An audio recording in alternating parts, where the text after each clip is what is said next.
हम लोग सीखेंगे रेजोल्यूशंस ऑफ वेक्टर, मतलब वेक्टर्स को रिजॉल्व करना। ठीक है, उससे पहले मैं अब थोड़ा सा एक आपको रिवीजन करवा देता हूँ। 10th में या शायद आपने पढ़ा हो या नहीं भी पढ़ा हो तो समझ लो साइन रूल क्या होता है। साइन रूल ऑफ ट्राइंगल क्या कहता है कि भाई एक ट्राइंगल है, इसकी साइड्स है ए बी सी, ये एंगल है ए, ये एंगल है बी और ये एंगल है सी, ए बी सी ए बी सी। ठीक है ना। तो इस ट्राइंगल में हम लोग साइन रूल क्या कहता है, ए अपॉन साइन ए, बी अपॉन साइन बी और सी अपॉन साइन सी। या इसका उल्टा भी लिख सकते हैं, साइन ए अपॉन ए, साइन बी अपॉन बी और साइन सी अपॉन सी, ऐसे भी लिख सकते हैं इसको, है ना। तो बेटा ये जो रेशो आया इसी को साइन रूल कहते हैं। कहने का मतलब क्या होता है आप समझो कि यहाँ पे तीन फोर्सेस, मतलब तीन साइड्स हैं ट्राइंगल की। तो एक साइड का magnitude upon sine of angle between other two sides. मतलब ए लिया, ए के अपॉन में एंगल कौन सा लिया, जो बी और सी के बीच में है। ऐसे ही बी लिया, बी के अपॉन में साइन के साथ कौन सा एंगल लिया, जो ए और सी के बीच में है। और सिमिलरली थर्ड सी लिया और सी के अपॉन में एंगल कौन सा लिया, जो ए और बी के बीच में है। तो कोई भी एक side upon angle between other two sides with sine, तो इसे कहते हैं साइन रूल। ये ध्यान रखना है। और साइन रूल को ही अगर हम फोर्स के लिए अप्लाई करें, किसके लिए अप्लाई करें, फोर्स के लिए, कि भाई हमारे पास तीन फोर्सेस हैं, ये ए बी ये सी, ए बी सी कह दिया, तो हम ऐसा लिख सकते हैं C vector equals to A vector plus B vector. सही है ना। क्योंकि यहाँ पे ट्राइंगल लॉ लग रहा है कि हमने ट्राइंगल लॉ जस्ट पढ़ाई है थोड़ी देर पहले, ट्राइंगल लॉ अप्लाई हो रहा है इसमें, यहाँ पे ट्राइंगल लॉ अप्लाई कर देंगे। अब हो क्या रहा है, यहाँ पे ये फोर्स हम लोग वापस से यहाँ पे लगाते हैं, इसको ए कह दो, इसको बी कह दो, इसको सी कह दो। तो अगर हम फोर्स के लिए ये ट्राइंगल लॉ अप्लाई करेंगे, तो एक फोर्स लगा दिया हमने, फोर्स के लिए अगर हम लोग अप्लाई करेंगे तो हम लिखेंगे फोर्स ए, इसको एफ ए कह देता हूं, ज्यादा सुंदर दिखेगा, एफ ए एफ बी और F C. Force A upon angle A sine A, अरे कैपिटल ए कह देते हैं यार, फिर बाद में कंफ्यूजन नहीं होगा, इसको कैपिटल सी है। ऐसे ही force B upon sine B और force C upon sine C. यही ट्राइंगल लॉ ही है, इसी को लेमिस थ्योरम भी कहते हैं। इसका देखो इसको कैसे और बना सकते हैं। देखो यहाँ पे दो फोर्सेस है ए और बी, है ना। तो ए कुछ इस तरह से जा रहा है और बी कुछ इस तरह से जा रहा है। तो ए और बी का ये एफ ए, ये एफ बी, एफ ए और एफ बी का रिजल्टेंट इधर आएगा, इधर आएगा ना। मैं इधर लेने की जगह इधर लगा रहा हूं, तो क्या होगा, ये सिस्टम इक्विलिब्रियम में आ जाएगा। सोचो भाई इन दोनों का रिजल्टेंट कहाँ है। आप कहोगे सर इन दोनों का रिजल्टेंट इनके बीच में कहीं है, मैं अलग इंक से बना देता हूं। इन दोनों का रिजल्टेंट यहां होगा, रिजल्टेंट एफ सी कह दो। मैंने क्या किया, एफ सी के बराबर का फोर्स ऑपोजिट डायरेक्शन में ले लिया। उससे क्या होगा कि सिस्टम इक्विलिब्रियम में आ जाएगा। अगर सिस्टम इक्विलिब्रियम में है तो हमारे पास क्या थ्योरम बनती है, वापस से लेमिस थ्योरम यही है, इसको मैं एफ सी कह देता हूं। ये एंगल सी, ये एंगल ए, ये एंगल बी। तो लेमिस थ्योरम यहां पे अप्लाई कर सकते हैं। If three forces are acting on a particle, या ऐसे कह सकते हैं थ्री कॉन्करेंट फोर्सेस। कॉन्करेंट मतलब ऐसे फोर्सेस जो एक ही पॉइंट पर एक्टेड हो। तो ये A B C are three concurrent forces are acting on a same point, एक ही पॉइंट पे काम कर रहे हैं। तो यहां पर ये रेशियो होता है अगर ये इक्विलिब्रियम में है। इक्विलिब्रियम का मतलब इन दोनों का रिजल्टेंट इसके बराबर होगा, या ऐसा कह सकते हो इन दोनों का रिजल्टेंट इसके बराबर होगा, या इन दोनों का रिजल्टेंट इसके बराबर होगा। कोई भी दो का रिजल्टेंट तीसरे के बराबर होना चाहिए, तो ही इक्विलिब्रियम आ पाएगा। और अगर इक्विलिब्रियम आ गया तो लेमिस थ्योरम अप्लाई कर सकते हैं, या ऐसा कहें साइन रो अप्लाई कर सकते हैं। अब अपन समझते हैं कि रेजोल्यूशन ऑफ वेक्टर्स क्या होता है। देखो ये हमने कल किया था कि भाई हमारे पास एक फोर्स था P, एक वेक्टर था P, एक वेक्टर था Q, एक वेक्टर था P, एक वेक्टर था Q और इनका रिजल्टेंट था भैया R। ठीक है ना, तीनों के ऊपर बार बार वेक्टर नहीं लगाऊंगा, आप समझ जाओ कि ये वेक्टर क्वांटिटीज है ना। तो एक वेक्टर था P, एक था Q, एक था R। इन दोनों के बीच में एंगल हमने लिया था थीटा और ये वाला एंगल लिया था हमने अल्फा। ठीक, अब समझो रेजोल्यूशन मतलब क्या, कंपोनेंट्स है ना। आपने P और Q को मिलाकर के R बनाया, आपने P और Q को मिलाकर क्या बनाया, R बनाया। ठीक, अब मैं ऐसा कह सकता हूं कि R का इस डायरेक्शन में जो इफेक्ट है वो Q के बराबर है और R का इस डायरेक्शन में जो इफेक्ट है वो P के बराबर है। सही है ना, वही क्या है, वही कंपोनेंट्स है। क्या है, कंपोनेंट्स। मतलब कहने का क्या है कि जो R जिन वेक्टर से मिलके बना है, R जिन वेक्टर से मिलके बना है पैरेललोग्राम थ्योरम के थ्रू, हमने यहां पैरेललोग्राम थ्योरम बनाई, R बनाया, R किससे मिलके बनाया, P और Q से। तो वही P और Q R के कंपोनेंट्स कहलाते हैं। क्या कहलाते हैं, कंपोनेंट। अब समझिए क्या होगा, अगर मैं यहां लिखना चाहूं R cos अल्फा तो मैं लिख सकता हूं Q। R और cos अल्फा क्या है मेरे पास, Q, और इस Q को ही RX भी कह दिया जाता है। यही तो कंपोनेंट है along X, it is the component along X, R cos alpha. तो cos alpha is RX upon R। ये लो, अल्फा क्या हो जाएगा, अल्फा हो जाएगा cos inverse RX upon R। भैया यही है कंपोनेंट, ये कंपोनेंट है R cos alpha along X direction, ये रहा कंपोनेंट। ऐसे ही मान लो कि ये एंगल है, थोड़ी देर के लिए मान सकते हैं कि बीटा है। क्या है, बीटा।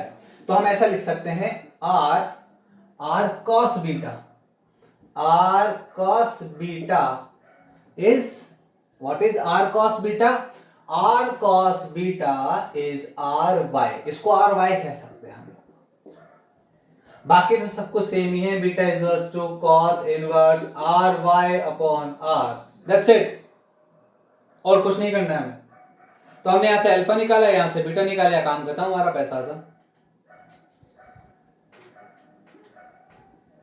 ठीक है, तो अब इसको समझेंगे हम, इसमें साइन रूल लगाएं।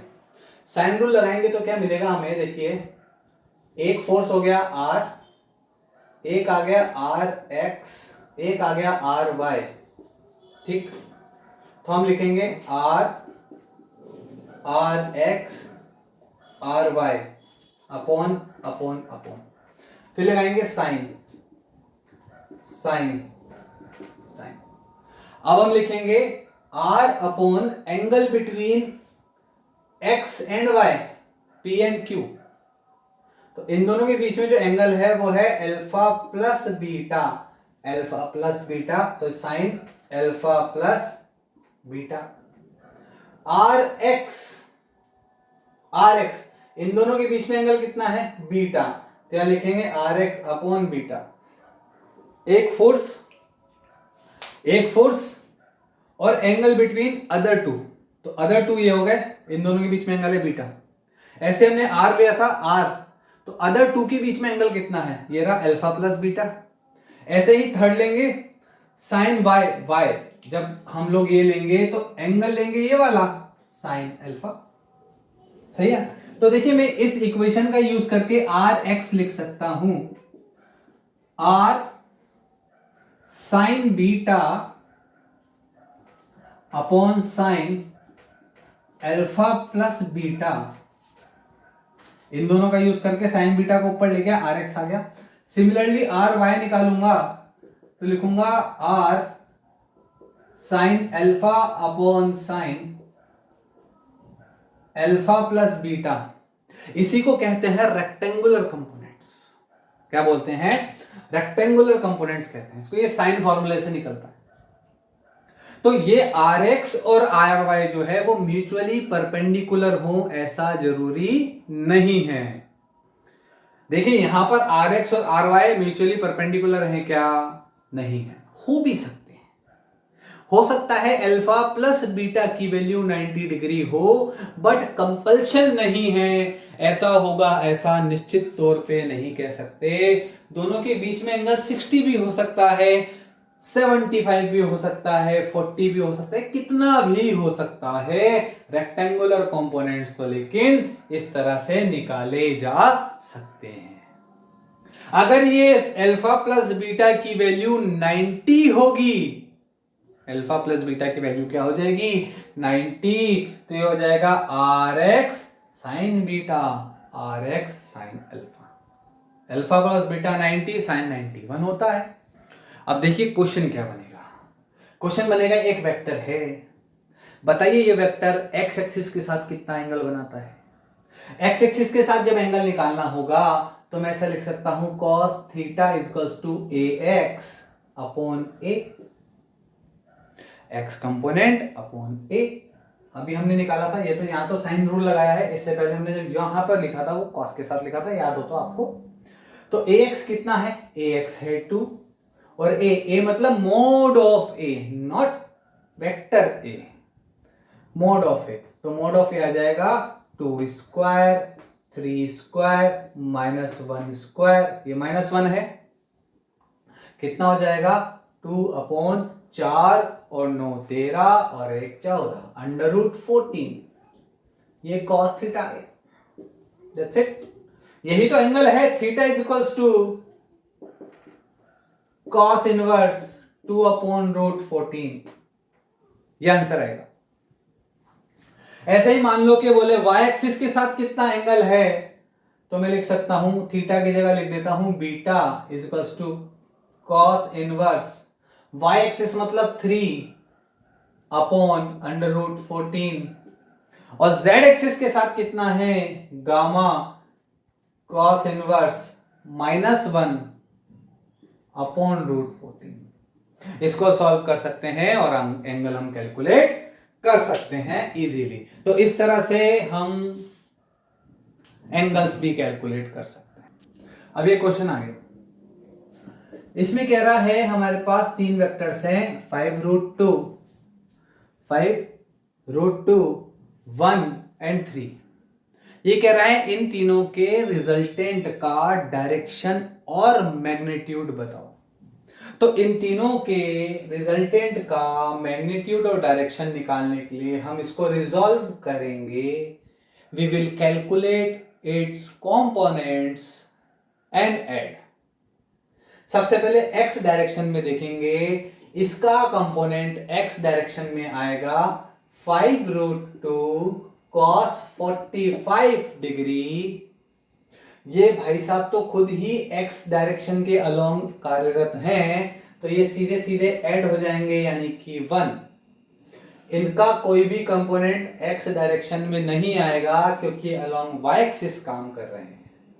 तो इन भाई साहब का वैल्यू हो जाएगी 5 root 2 into 1 upon root 2 plus 1। 5 plus 1 is 6 newton, sorry metre, ठीक है ना। ऐसे ही y एक्सिस के अलोंग अगर हम कंपोनेंट्स निकालेंगे तो आएगा 5 रूट 2 साइन 45 प्लस 3, ये वाला 3, क्योंकि इन भाई साहब का y के अलोंग कोई कंपोनेंट नहीं होने वाला है। हम फॉर्मूला लगा के भी कर सकते हैं, कोई दिक्कत की बात नहीं है। तो ये हो जाएगा 5 और 3 8। तो जो रिजल्टेंट आएगा एफ एक्स का स्क्वायर एफ वाई का square 2 F x F y cos 90 is 0। तो लास्ट वाला में पोर्शन लिख ही नहीं रहा, यहां आ जाएगा under root of 6 square plus 8 square. 8 का स्क्वायर होता है 64 यानी कि 64, 36 दोनों मिलाकर के हो जाएगा 100 यानी कि 10। 10 मीटर। अगर मैं बात करूं रिजल्टेंट की, तो देखो कुछ इस तरह से हमें मिला है, y कंपोनेंट है 8, x कंपोनेंट है 6, रिजल्टेंट आएगा r, ये एंगल है theta, tan theta is equals to opposite upon adjacent 8/6, theta is equals to tan inverse 4/3 which is 4/3 which is equal to 57 degrees. Answer आ गया, 57 डिग्री आंसर आ जाएगा। चलिए अब बात करते हैं, एक इंक्लाइंड प्लेन है, इस पर एक मास रखा है 1 kg, मास रखा है 1 kg, इसके वेट के कंपोनेंट्स निकालो which are parallel and perpendicular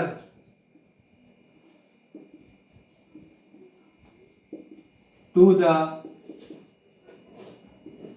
inclined plane। तो हमें इसका जो वेट है, वेट कितना हो जाएगा मेरे भाई, वेट हो जाएगा 10 न्यूटन्स। ये एंगल भी दिया है 30 डिग्रीज। अब इस 10 न्यूटन वेट के दो कंपोनेंट निकालने हैं, एक कंपोनेंट होगा परपेंडिकुलर टू द प्लेन, एक कंपोनेंट होगा पैरेलल टू द प्लेन। उसके लिए हम क्या करेंगे, पहले हम लोग परपेंडिकुलर कंपोनेंट यहां अलग से बनाते हैं, सुंदर सा डायग्राम, ये 30 डिग्री। तो ये अपने पास था वेट 10 न्यूटन। सबसे पहले तो इसका परपेंडिकुलर कंपोनेंट दिखाने की कोशिश करेंगे। जो परपेंडिकुलर कंपोनेंट होगा, मान लो उसको हम Fy कह देंगे, और जो पैरेलल कंपोनेंट होगा उसको Fx कह देंगे। जो Fy है वो है परपेंडिकुलर कंपोनेंट। अब हमें निकालना पड़ेगा एंगल, या तो ये वाला एंगल हमारे पास आ जाए या ये एंगल हमारे पास आ जाए, दोनों में से कोई एक एंगल हमें चाहिए होगा। तो पहले हम ये एंगल कैलकुलेट करने की कोशिश यहां पर करेंगे। देखिए आसान है, आसान कैसे है, तो इसमें क्या है, एंगल कैसे कैलकुलेट करेंगे। देखिए ये एंगल 30 है, ये 60 हो जाएगा क्योंकि ये परपेंडिकुलर जाएगा प्लेन के, है ना। ये 60 तो ये अगेन 30, ठीक है ना।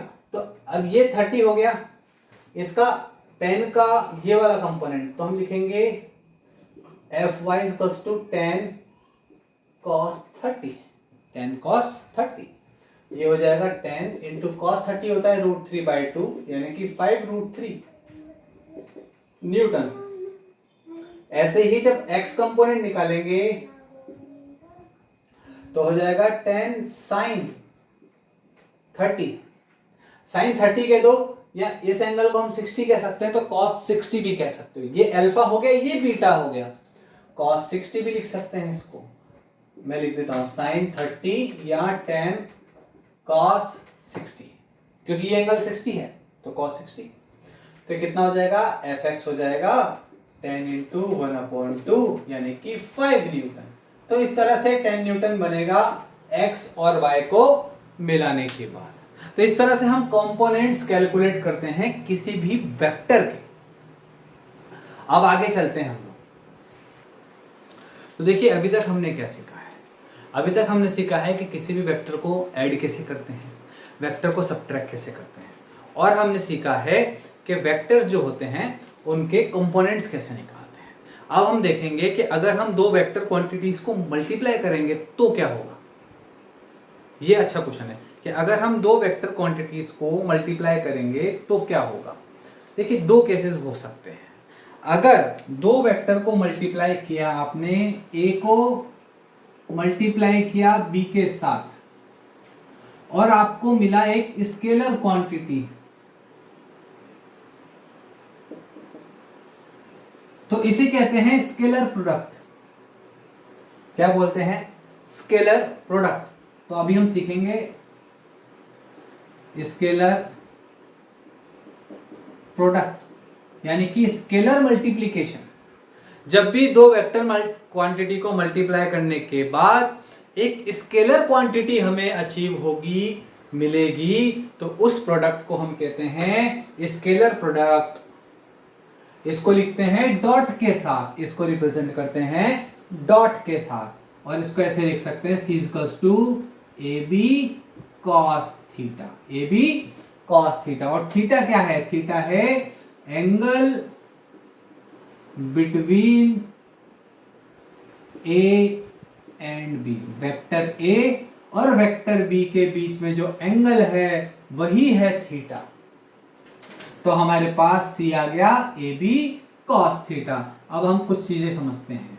जैसे मान लो थीटा की वैल्यू है 90, तो लिखेंगे c equals to AB cos 90 यानी कि 0, यानी कि 0। मतलब अगर दो वेक्टर्स ऐसे और ऐसे हैं तो इन दोनों का जो मल्टीप्लिकेशन आएगा, स्केलर प्रोडक्ट जो आएगा, वो एक 0 वेक्टर होगा, नल वेक्टर होगा। क्या होगा? एक वेक्टर नहीं होगा, स्केलर क्वांटिटी होगी, 0 होगा। इन दोनों का स्केलर प्रोडक्ट क्या होगा? 0 हो जाएगा। ठीक है। ऐसे ही अगर मैं लिखूंगा theta is equals to 0 degree, तो मैं लिखूंगा c is equals to AB cos 0 यानी कि A इंटू B। मतलब यहां पर जो प्रोडक्ट होगा वो 0 नहीं होगा। अगर A यहां है, B यहां है, तो इनका प्रोडक्ट 0 नहीं आएगा, एक नॉन जीरो क्वांटिटी आएगी। और समझते हैं, जैसे मान लीजिए हम बात करें यूनिट वेक्टर की। अगर मैं लिखूं i cap dot i cap, यानी कि कोई क्वांटिटी है x डायरेक्शन में, उसको x डायरेक्शन की ही क्वांटिटी से मल्टीप्लाई करेंगे। तो देखिए i cap dot i cap, मतलब एक i कैप यहां था, दूसरा i कैप भी यही होगा। इन दोनों का मल्टीप्लाई लिखेंगे 1, i कैप की वैल्यू 1 मल्टीप्लाई बाय ये वाला 1 1 और cos 0, डॉट हटा दिया, डॉट हटाएंगे तो cos थीटा लगाएंगे, और हमें पता है i और i में एंगल कितना होता है? 0 का, तो ये हो जाएगा 1। i डॉट i 1 हो जाएगा। In the same way j cap dot j cap भी 1 होता है, और 1 होता है k cap dot k cap. i dot i 0 1 है, k डॉट k भी 1 है, और j डॉट j भी 1 है। मतलब सेम डायरेक्शन में अगर यूनिट वेक्टर को मल्टीप्लाई करेंगे तो 1 आ जाएगा।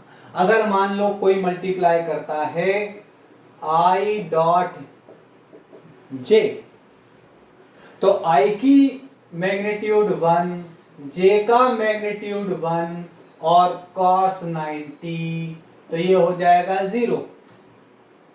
ऐसे ही मैं लिखूं j cap dot k cap, तो मैं लिखूंगा j कैप का मैग्नीट्यूड 1, k कैप का मैग्नीट्यूड 1, डॉट हटाऊंगा cos 90, ये हो जाएगा 0। ऐसे ही k डॉट i, ये भी हो जाएगा 0। i dot j dot i, ये भी 0, k डॉट j ये भी 0, और i डॉट k ये भी 0। कहने का मतलब क्या है कि अगर हम एक i कैप और i कैप को मल्टीप्लाई करेंगे तो 1 आएगा, j कैप और j कैप को मल्टीप्लाई करेंगे तो 1 आएगा, k कैप और k कैप को मल्टीप्लाई करेंगे तो 1 आएगा। लेकिन अगर i को i के अलावा किसी से मल्टीप्लाई करेंगे जो उसके परपेंडिकुलर है, j और k, तो क्या आएगा? 0। दो सिंपल सी चीज समझ के चलो कि अगर दो परपेंडिकुलर वेक्टर हैं, वो ऐसे हो ऐसे हो ऐसे हो ऐसे हो, कैसे भी हो जाए, समझो। अगर दो वेक्टर हैं जो परपेंडिकुलर हैं, वो चाहे कैसे भी हो, इनका डॉट प्रोडक्ट 0 आएगा। स्केलर प्रोडक्ट बोल दो, इसको डॉट प्रोडक्ट भी कहते हैं, क्योंकि यहां बीच में क्या लगा हुआ है? डॉट लगा हुआ है, तो डॉट प्रोडक्ट भी 0 आएगा। ऐसे ठीक। तो आई 1 होगा, जे 1 होगा, के 1 होगा, बाकी सब 0 हो जाएगा। एग्जाम्पल के लिए समझो, आपने पढ़ा होगा ना, वर्क होता है F cross dot D, force into displacement. अब ये जो वर्क है, वर्क एक स्केलर क्वांटिटी है, पर आप समझो फोर्स और displacement are two vector quantities. Force भी वेक्टर है, डिस्प्लेसमेंट भी वेक्टर है, लेकिन दोनों के प्रोडक्ट से जो बना, क्या बना, वर्क। वर्क एक स्केलर क्वांटिटी है। It is a perfect example of dot product. और अगर हम बात करें यहां पर, अगर F इधर है, समझना, और डिस्प्लेसमेंट भी इधर है, तो वर्क डन होगा। लेकिन अगर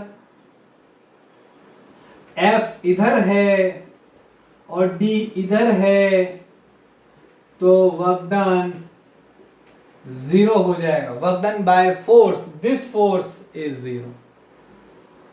आपने एग्जांपल समझा होगा कि कुली सामान को उठाएगा, चलेगा, तो वर्क डन क्या होगा, अगेंस्ट ग्रेविटी 0 होगा। तो वही तो है यहां पे। ऐसे ही होता है कि अगर फोर्स और डिस्प्लेसमेंट की डायरेक्शन सेम है तो वर्क डन होगा। अगर दोनों परपेंडिकुलर हैं तो वर्क डन नहीं होगा, यानी कि वर्क डन 0 होगा। इसके बाद देखेंगे क्या कह रहा है। इसके बाद हम ऐसा लिख सकते हैं कि अगर हमारे पास दो वेक्टर हैं, ए वेक्टर डॉट बी वेक्टर, इसको हम लिखते हैं ए बी कॉस थीटा, तो हम इसको ऐसा भी लिख सकते हैं B vector dot A vector, क्योंकि cos minus theta is cos theta. तो आप ए का डॉट करो बी के साथ या बी का डॉट करो ए के साथ, बात सेम है। ठीक है, इसको उल्टा सीधा लिख सकते हैं।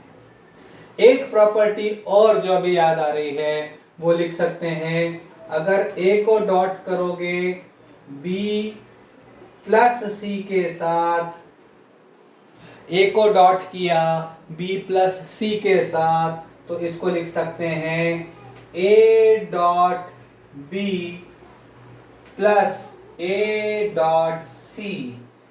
ऐसे भी लिखा जा सकता है, ये लिखने में कोई भी दिक्कत नहीं है। अब आगे समझते हैं। मैंने लिखा A dot B is equals to A B cos theta. तो ये जो ए बी है ये बेसिकली मैग्नीट्यूड हैं ए और बी के।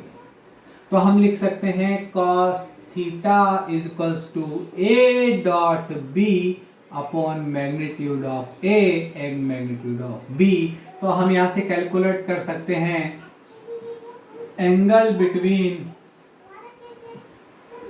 To vectors A and B.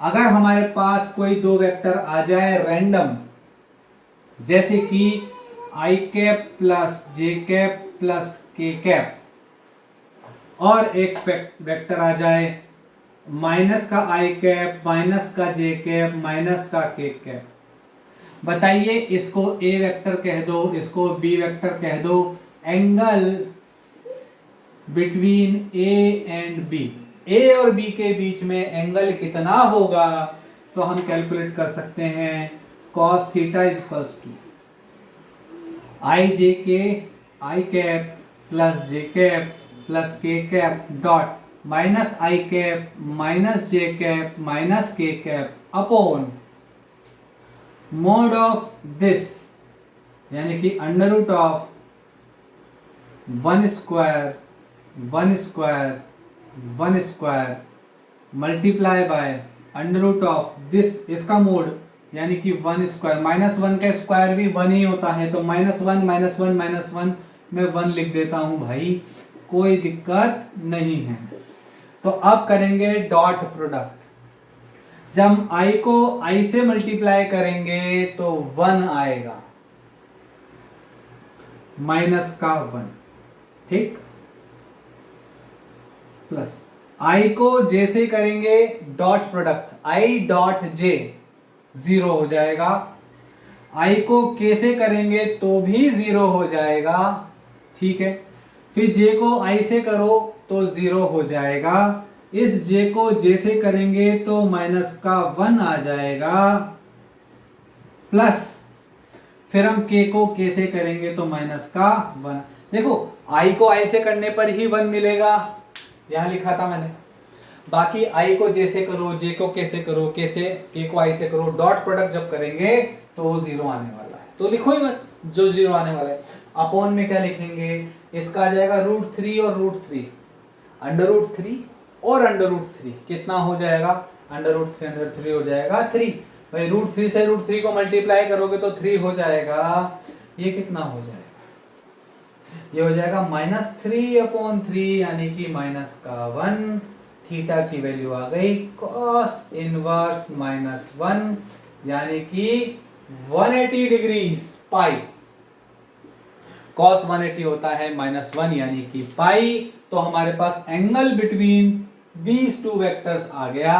अब समझने वाली बात यह है कि अगर ये i cap j cap k cap इधर है तो -ij के इसके ऑपोजिट होगा, और अगर ऑपोजिट होगा तो दोनों के बीच का एंगल 180 आना तय है। तो इस तरह से हम एंगल निकाल सकते हैं दो वेक्टर्स के बीच में। नेक्स्ट क्वेश्चन हमें मिलता है, कह रहा है कि प्रूव कीजिए कि a और b परपेंडिकुलर हैं। a और b क्या है, परपेंडिकुलर। मैं लिखूंगा if a is perpendicular to b then a dot b is equals to ab cos 90। is ab cos 90, cos 90 होता है 0, तो a dot b 0 अगर आ गया, a dot b अगर 0 आ गया मतलब ये दोनों परपेंडिकुलर है। तो लिखते हैं 2i cap minus 3j cap plus k cap dot i cap plus j cap plus k cap. अब मैं i को i से मल्टीप्लाई करूंगा, j को j से और k को k से। i को j और k से मल्टीप्लाई नहीं करूंगा, सिमिलरली j को i और k से नहीं करूंगा, और k को i और j से मल्टीप्लाई नहीं करूंगा क्योंकि वो 0 आने वाला है इसलिए नहीं करूंगा। तो i को i से करूंगा तो 2 into 1 यानी कि 2, माइनस का 3 into 1 माइनस का 3, और 1 into 1 प्लस का 1 बराबर 0। हेंस प्रूव्ड कि भाई जो अपने पास a है वो b के परपेंडिकुलर है, या हम कह सकते हैं जो b है वो a के परपेंडिकुलर है। अब बात करते हैं, कई बार क्वेश्चन पूछता है प्रोजेक्शन कैलकुलेट करने के लिए। प्रोजेक्शन,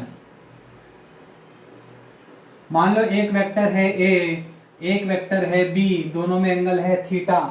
क्वेश्चन आ गया a का प्रोजेक्शन बताओ अलोंग b। तो दो तरह के प्रोजेक्शन होते हैं, एक होता है स्केलर। स्केलर प्रोजेक्शन कैसे लिखेंगे, a का अलोंग b लिखेंगे a cos थीटा, a का b के अलोंग जो स्केलर प्रोजेक्शन आएगा वो आएगा a cos थीटा। अभी हमने सीखा कंपोनेंट प्रोजेक्शन मतलब कंपोनेंट।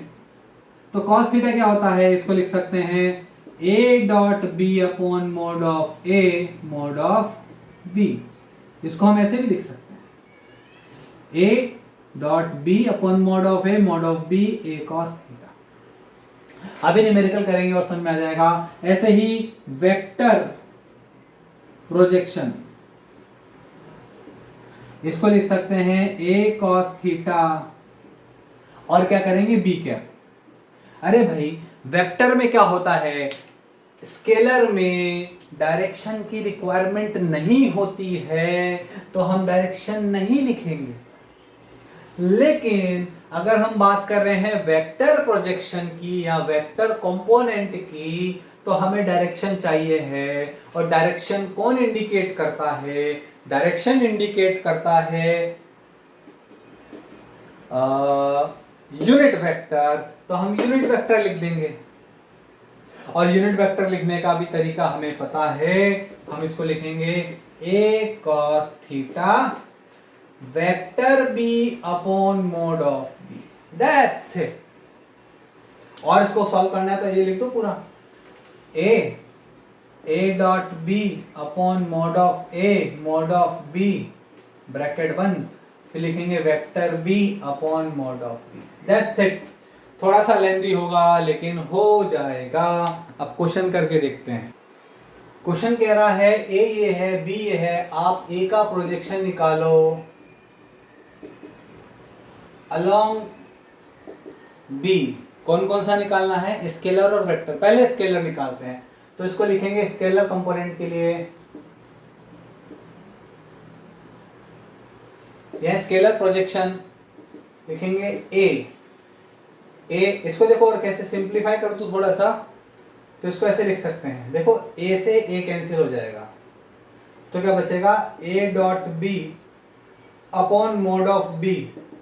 इसको लिख सकते हो A dot B cap, B upon B क्या हो जाएगा, बी कैप।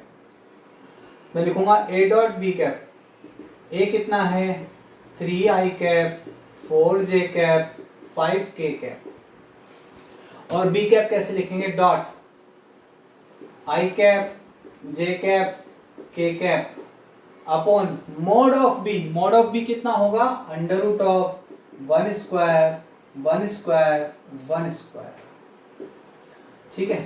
तो हो जाएगा 3 इंटू 3 3 इंटू 1 यानी कि 3,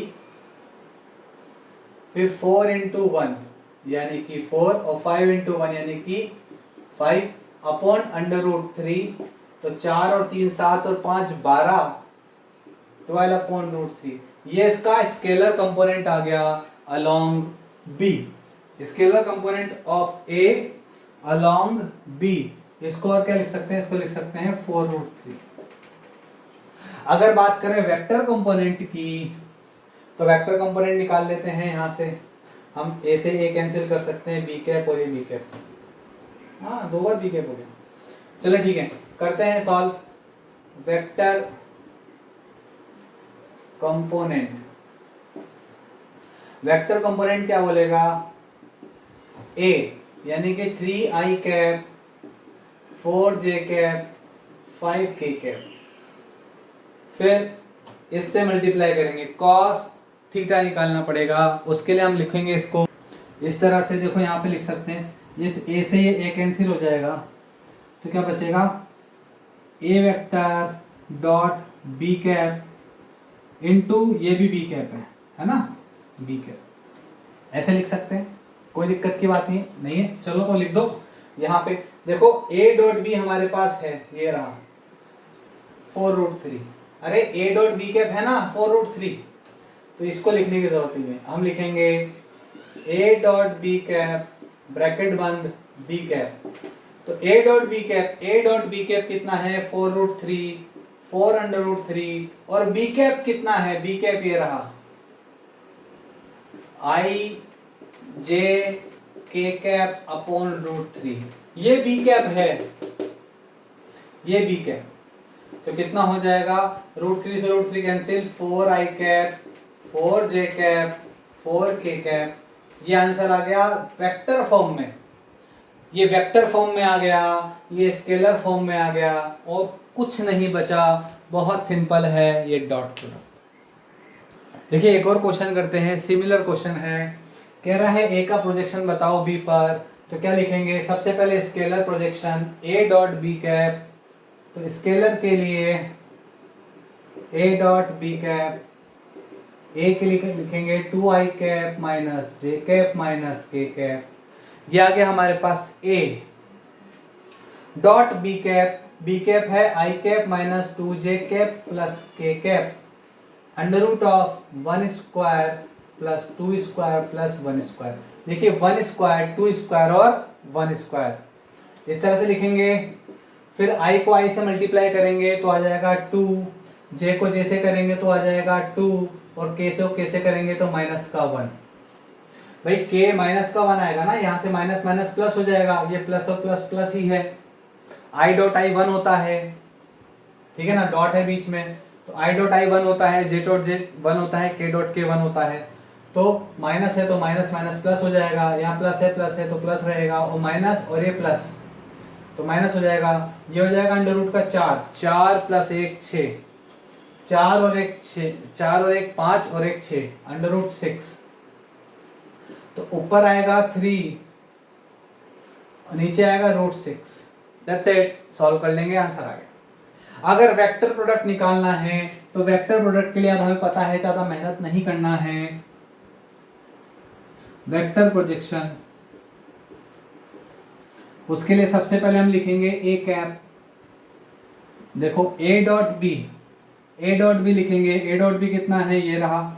इसको ऐसा करो रूट 6 और रूट 6 से मल्टीप्लाई डिवाइड कर दो तो हो जाएगा रूट 6 अपॉन 2, हो जाएगा रूट 6 अपॉन 2, ठीक है, under root 6 upon 2 dot B cap, ये रहा बी कैप। इसको लिखते हैं A dot B cap into B cap, sorry into B cap, into B cap. B cap कितना है, ये रहा, I cap minus 2 J cap plus K cap upon root 6। आ जाएगा रूट 6 से root 6 cancel, I cap upon 2 minus J cap plus का K cap upon 2। ये हमारे पास आ गया vector projection. It is as simple as that, that's it. अब हम करेंगे स्केलर प्रोडक्ट।